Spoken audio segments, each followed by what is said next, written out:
What's going on, everybody? This is James, Grandmaster Facts Voice, and welcome once again to another episode of the Facts Project. Today, I'm going to be doing something a little bit different. So, for a lot of things that pretty much have been happening in the news in regards to comics, of course, it's been a great 2021 as far as comics have been concerned. Whether it's been pretty much the inevitability that we were going to start the next phase of Marvel within the Disney Plus. So we basically got WandaVision, and to continue that saga, we now have reached the epicenter of probably episode 4 into 5 of Falcon and the Winter Soldier. The big thing that's kind of like brought on a lot of the talk around this series is a couple of facets.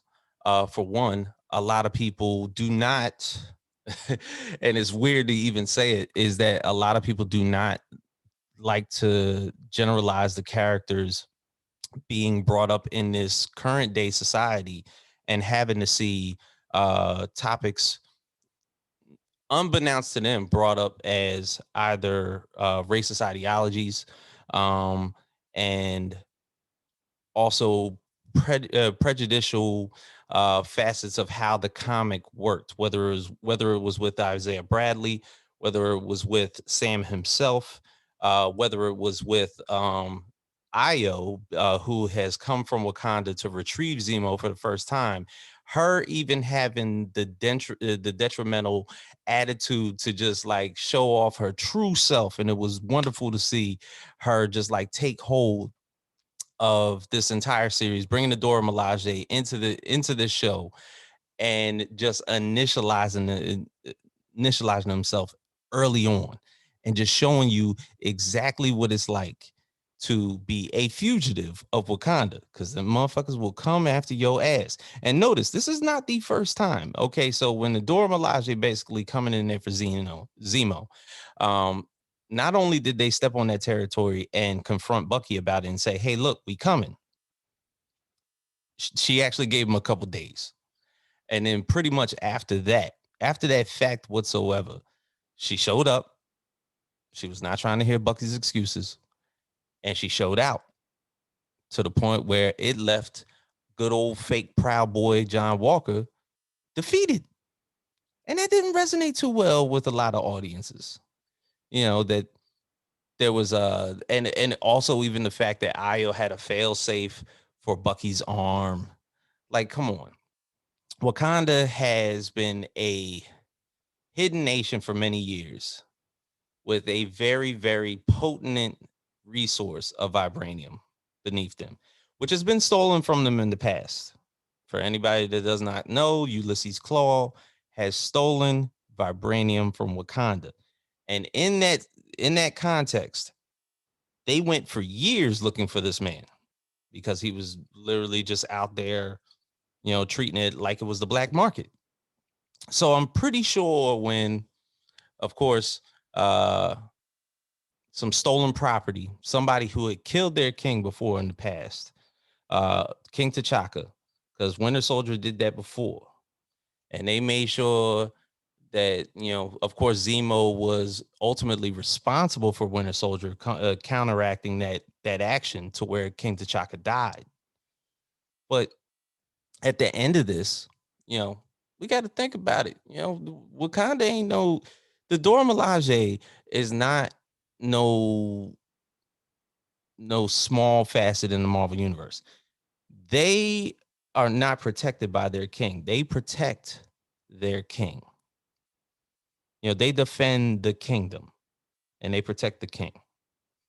So T'Challa, although they are the king's bodyguards, if anybody knows how strong T'Challa is, imagine his bodyguards who are there to protect him, walk in step, hand and foot, rose petals the floor.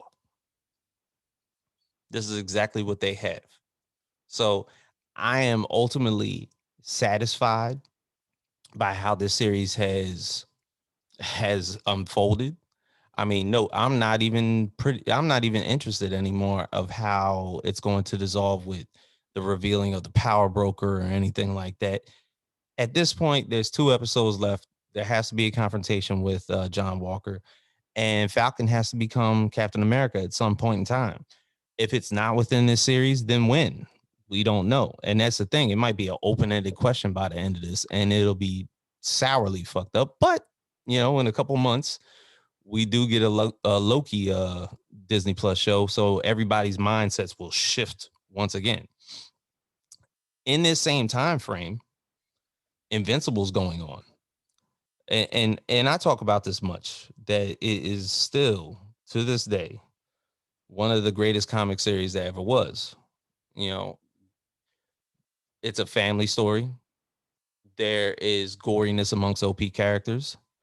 There is an array of subtleties as far as like how they've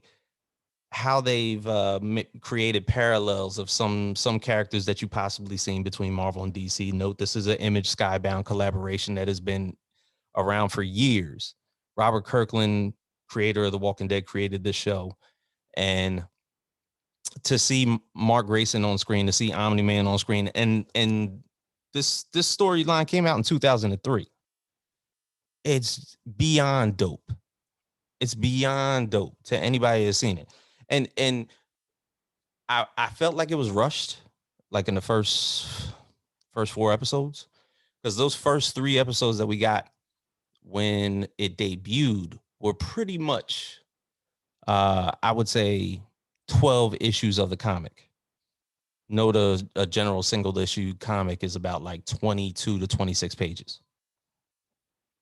And we got 12, we were probably up to issue 12 when we got to the Guardians of the Globe getting murdered in that horrific scene by Omni-Man.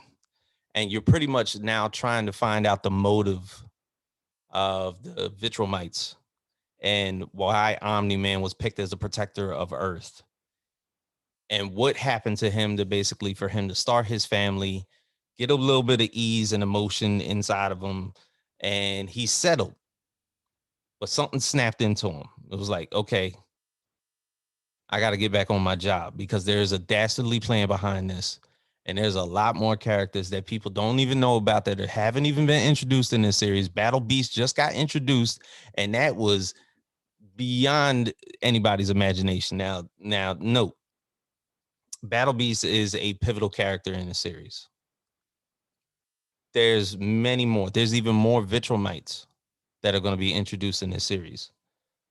People that are of the race of beings that Omni-Man is, and Mark Grayson is half. But, once again, you got all these like connotations of other superhero comics and everything like that. It kind of plays a little bit of a funny part into it, which is fine. I mean, but like the gentleman Titan who just showed up in this latest issue pretty much looks like Luke Cage.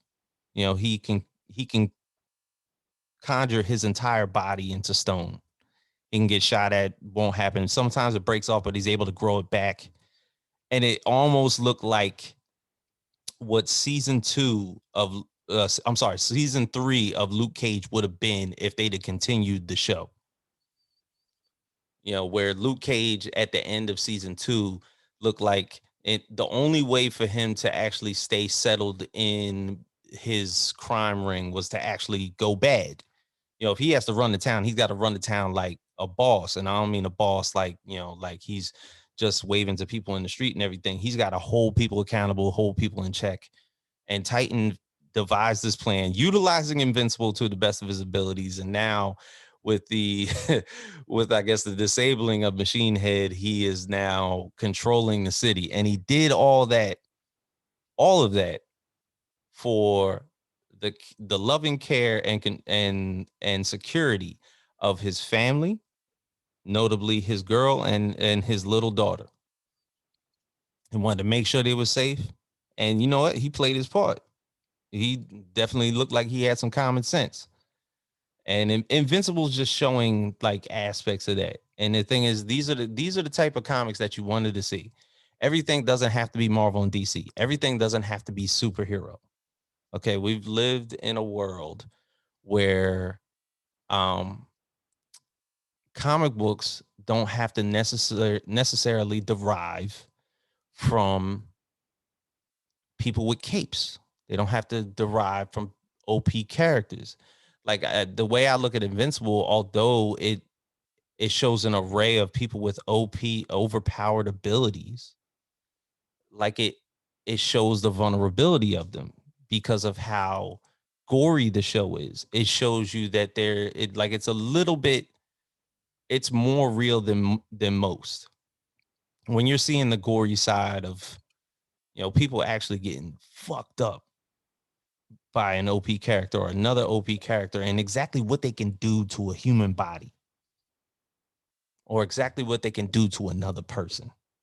Like that scene with Omni-Man and Guardians of the Globe, it's pretty much in all of our heads for probably 3 decades. If you're that old, that's what you initialized in your head that Superman could do. When you thought about him versus Batman, you thought, yo, Superman could fucking just squeeze this motherfucker's head. He could probably burn Gotham down to the ground. Like, fuck secret identities. He could just like annihilate this whole shit. That's what you tend to realize with like characters like Omni-Man and Mark Grayson. If you remember in that, I think it was the second episode where those race of like insect type alien creatures they've been coming back and forth into Earth, just trying to come better and better at invading Earth. And it finally, like, Omni-Man got back to full health. And they were trying to run back in their dimension because they had just got their ass whipped for like the 3rd time. And then Omni-Man literally just runs through the portal and is annihilating the crew. Not only annihilating the crew, annihilating the fucking planet. The whole planet. Whole planet turned to dust. Was it Mark Grayson? I think he went home. He told his mom, he was like, what happened to you? Is your father okay? It's like, yeah, he went through a portal to like another dimension. I think it was like another planet or something like that. And she was like, oh, well, that means he'll be late for dinner. I'm like, because she even understands how crazily strong and OP this guy is. It's like dealing with a serial killer. Like having the know-how to be like, be in a relationship with somebody that is unstoppable, regardless of the plan. Like he killed an entire world, aged a little bit because he had like hair on his face and everything. So it took a few days,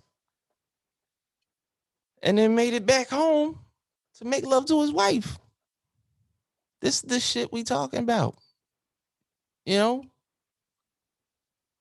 So to have, first off, we're getting spoiled. Okay. We are getting spoiled.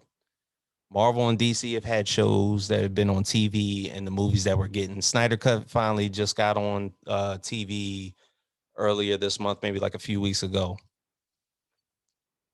Never thought, I can't say never thought, but I thought in my head, would there be a day where I would like not only regularly see superheroes on TV? And no, I saw the X-Men cartoons and everything when I was young. The animated X-Men series, the animated Spider-Man series, the Justice League series, which were all awesome. The Batman Beyond series, which was all awesome. But to actually like put it out there that we're seeing myriads of comic book characters, and you're getting all of these new fans, So it allows people to be gatekeepers. And I try not to get involved in that because, yes, I am a avid reader of comics, to the point where, yeah, I can pinpoint something when I see it in a comic if it's something that I've read, where I'm like, oh, this is the part where like such and such happens, or something that I've seen. This is the part where Superman dies or something like that.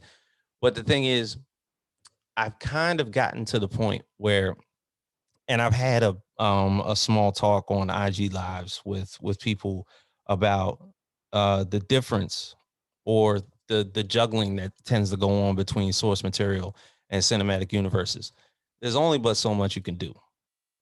Okay. It's a 2-hour movie. And you're trying to fit in subtleties and interesting plot points from comic book series into a 2-hour movie. You can only do but so much. So most of the things that you see within those movies, they have to flip because they don't want to make it predictable. So they don't want a person like me who has read tons of comics to be like, yo, all right, I know what's going to happen in this entire movie. Watch this part right here. Hold up. There's another part coming up right here. And they don't want that to happen. So they start flipping things. So, and in between that, you know, Marvel and DC, they've gotten smart. What they do now with the age of social media is that they play on our emotions and what we see. So that whole thing when Feige started introducing Easter eggs and after credit scenes and everything like that, and those little like tidbits might leak onto the internet or they might not. And something that you might have seen from a comic, whether it was a weapon or a helmet or maybe like a skull that was in the shape of somebody or anything like that.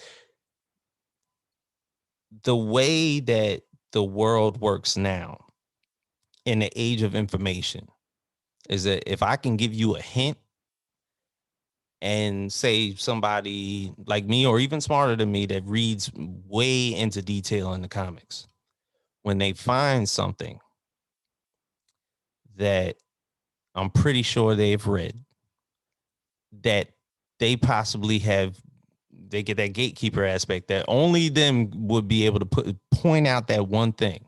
They put it on the internet. They tell everybody what it was. And then they watch the clicks happen. Then certain people get to retweet it or share it or whatever they got to do. And it goes on for days. And then like another interesting fact, then you'll get somebody that's just as smart, sees that post, points out the origin of like where it came from and everything like that. Now you're bouncing off. You're basically making a tree off of an Easter egg. And this is where social media just has its field day.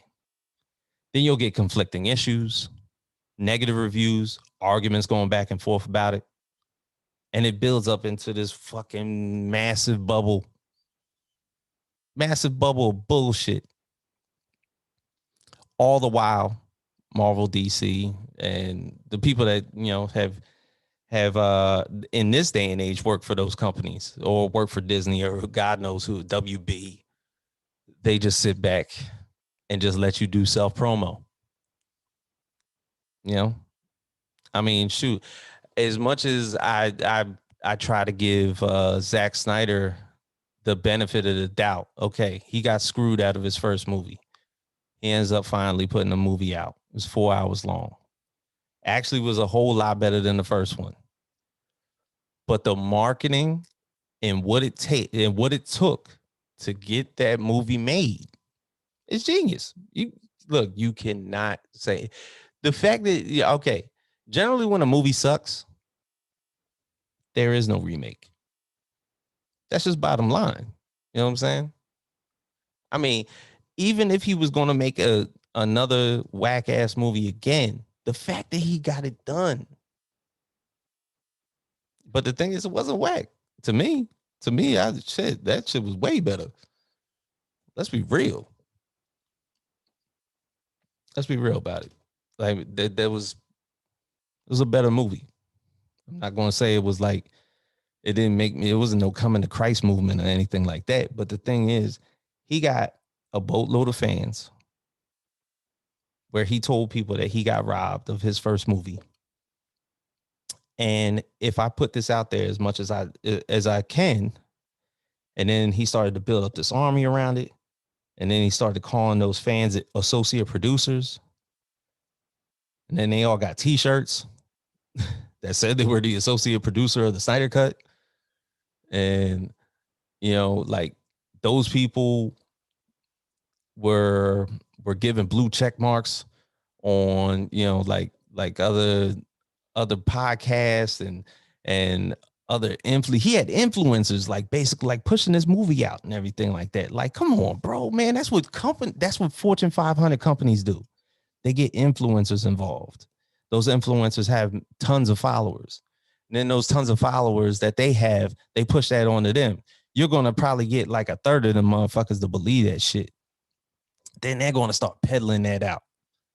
And then because Zach thinks that movie is like godlike, and then that influencer thinks that movie is godlike, then the followers think that shit is godlike, then the rest of the audience is just sitting there like some peasants waiting for this fucking this torch to fly in the sky. It's marketing.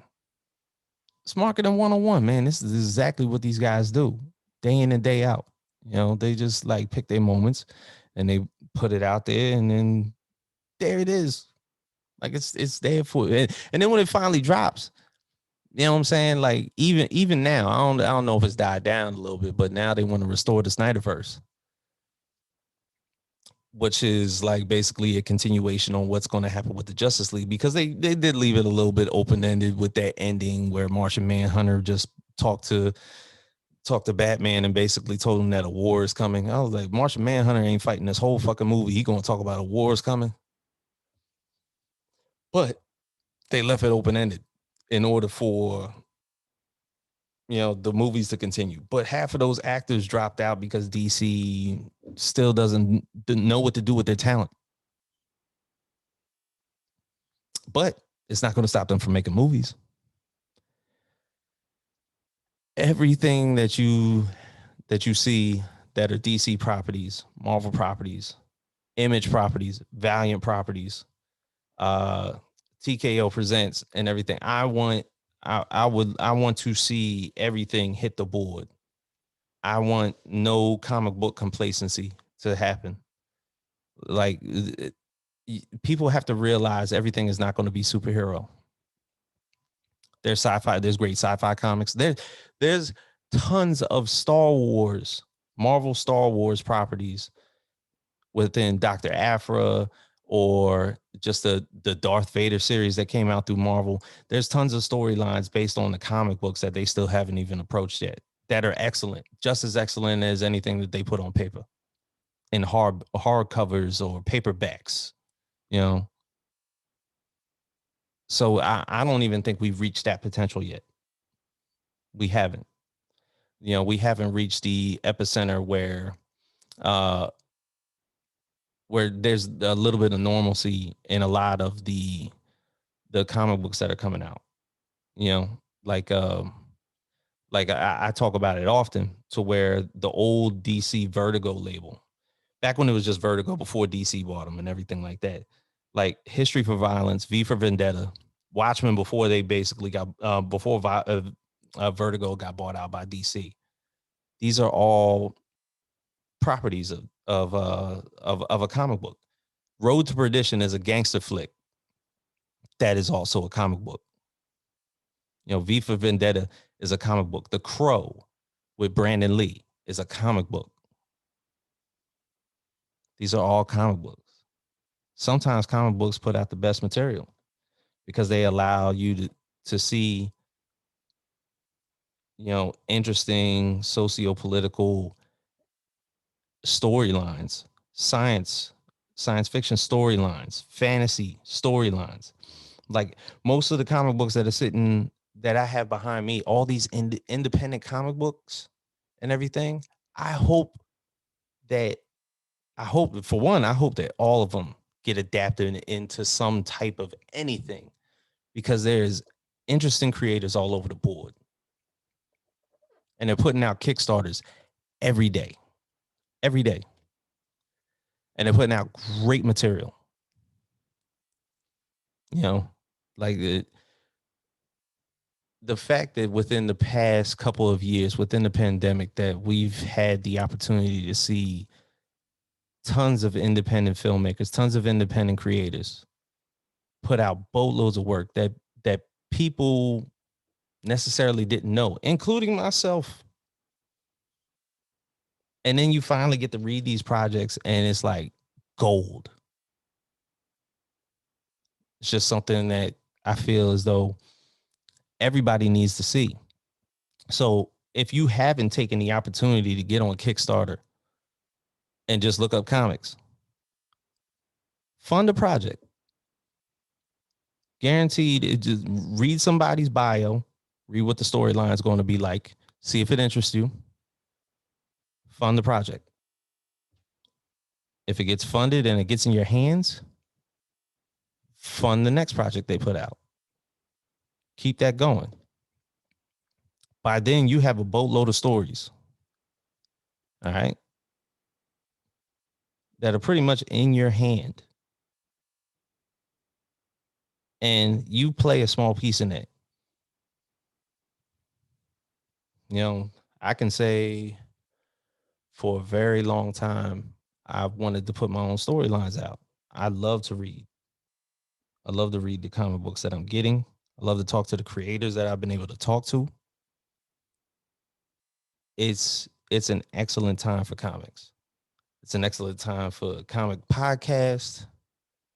You know, shout out to For All Nerds, which I watch religiously. Shout out to Chilling with Villains, which is an excellent DC podcast. Shout out to my brothers, the Party Nerds, who put out awesome work, including myself, because I'm always on there with them. You know, it's a great time. When the Wednesday Pull, the Wednesday Pull podcast, you know, they talk about comics religiously. FTO podcast, all these guys. The Opinionated podcast, Fantastic Frankie Goods on Switch and everything like that, and she'll talk about the derivatives inside of what people are thinking within their own mindset in order to trigger you. But the thing is, she's speaking the language and not to antagonize you, but to make you think a little bit better, to broaden you up. You know, this is exactly what it should be. We've been doing movies the same way since the 80s. You know, Siskel and Ebert used to talk big shit about movies. Talk about how they sucked or how they were great. Then all of a sudden, you know, there was entertainment shows talking about movies, get on movie sets and everything like that. Comics never had that. Comics didn't have the resources to do exactly what we're doing now. You know, that this day was never upon us.